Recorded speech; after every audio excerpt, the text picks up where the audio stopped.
የረጅም ዘመናት የማይናማር ጉዳይ ሲነሳ ሲወድቅ እዚህ ዘመን ላይ ደርሷል።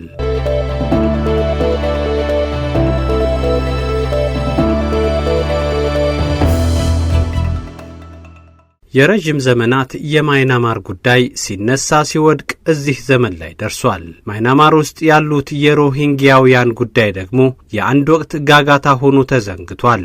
ሰዎቹ ግን በደልና ስቃያቸው ቢከፋ እንጂ የቀነሰላቸው ነገር የለም። ከ18ኛው ክፍለ ዘመን ጀምሮ የተለያየ አይነት ስርዓትን ስትከተል ቆይታለች ሀገሪቱ። የእንግሊዝ የጃፓንና ሌሎች ሀገራት ተጽዕኖ በከፍተኛ ሁኔታ ተጭኗትም ቆይቷል። ወታደራዊ አገዛዝም የሀገሪቱን የቆዩና ነባራዊ ሁኔታዎችን ቀይሯል።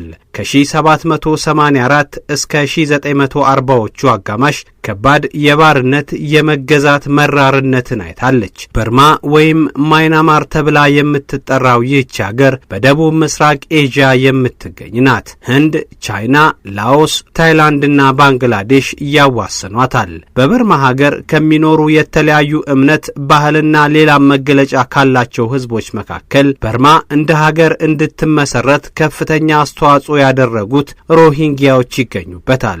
ሮሂንግያዎች በአብዛኛው በበርማ ምስራቃዊ ክፍል በራኪን ግዛት ውስጥ የሚገኙ ሲሆን ሙሉ ለሙሉ የእስልምና ሃይማኖት ተከታዮች ናቸው። በሌላም የሀገራቸው ክፍል ተስፋፍተው ሀገራቸውን የሚያገለግሉ ሲሆን ለዘመናት ከቡድሃዎች ጋር በሰላም ኖሯል። ከ200 ዓመታት ወዲህ ሮሂንግያዎች የሚኖሩበት ግዛት በመጀመሪያ በብሪታንያ ቀጥሎም በጃፓን በመወረር የቀድሞ ሰላማዊ ሕይወቷ ተረብሿል።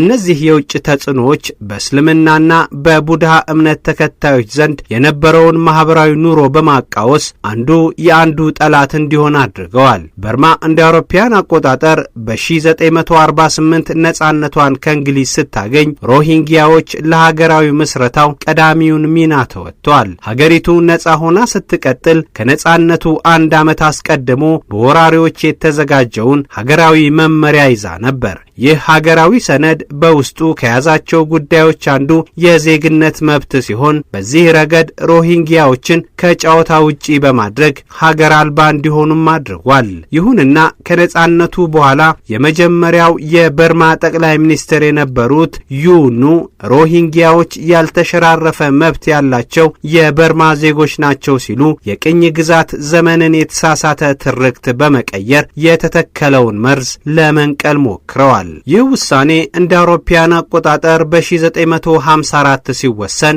በርማ ሙዋንግዳውና ባቲዱዋንግ የተባሉ የፖለቲካ ማዕከላት ከተሞችን አብረው መስርተዋል። በሁለቱም ከተሞች የሚኖሩት አብዛኞቹ ሮሂንግያዎች ነበሩ። ይሁንና ሀገሪቱን በወታደራዊ አገዛዝ የመራው ስርዓት ሲመጣ የቅኝ ግዛቱ ክፍፍል ዳግም አገርሽቶ የሰዎች መጠላላት በርክቷል።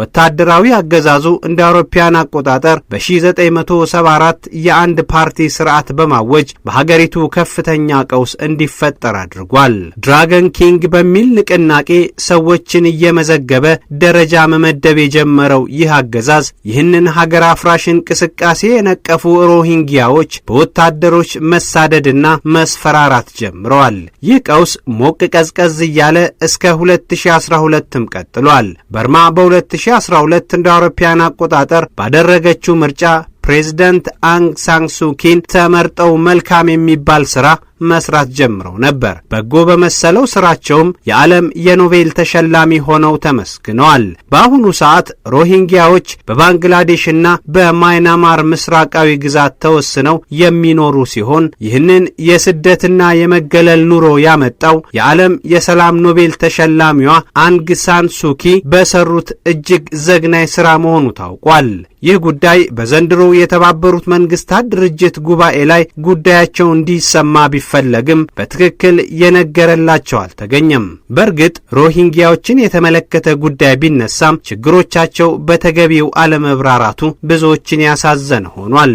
As world leaders meet at the UN to discuss the Rohingya crisis, a silent emergency is unfolding here in Cox's Bazar. የሮሂንጊያ ሙስሊሞች ላይ በሰላም ኖቤል ተሸላሚዋ አንግ ሳን ሱኪ የደረሰባቸው ስቃይ የ21ኛው ክፍለ ዘመን ጥቁር የምድር ጠባሳ ሆኖ ተመዝግቧል። የሮሂንጊያዎች ጉዳይ በማይናማር የሴቶች ሰላም ትስስር ተቋም ዋና ዳይሬክተር በሆኑት በዋ ዋኑ ተነስቷል።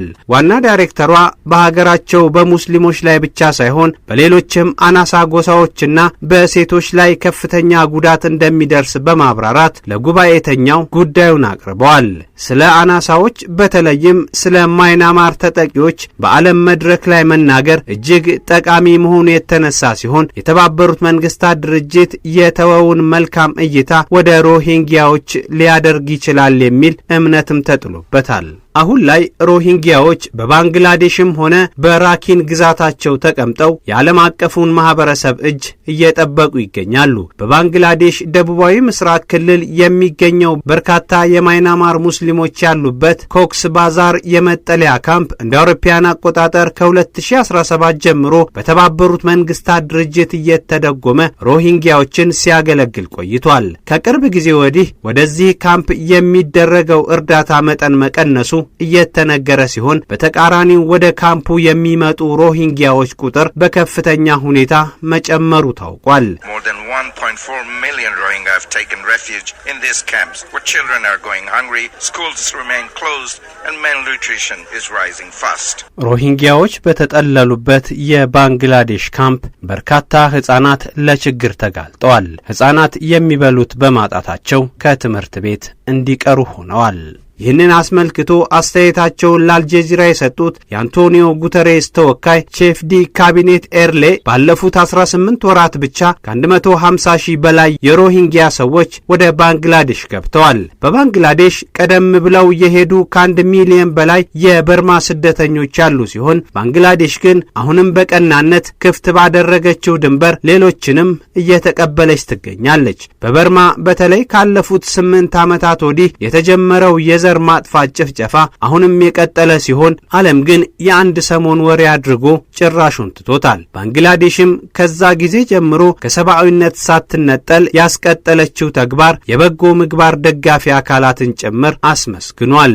አሁን አሳሳቢው ጉዳይ የተቋረጠው እርዳታና የተሰማው አቤቱታ መልስ የሚሰጥ አካል እኔ ነኝ አለ ማለቱ ነው። ሀገረ ባንግላዴሽ ይህንን ሁሉ ስደተኛ ከማስጠለል ባለፈ መሰረታዊ የሚባሉ አቅርቦቶችን መሸፈን አትችልም። በጉባኤው የቀረበው አቤቱታም መልስ ይፈልጋል። በመሆኑም ጉዳዩን አስቀድሞ የያዘው የተባበሩት መንግስታት ድርጅትና መላው የዓለም ማህበረሰብ ድጋፉን እንዲያስቀጥል ይጠበቃል።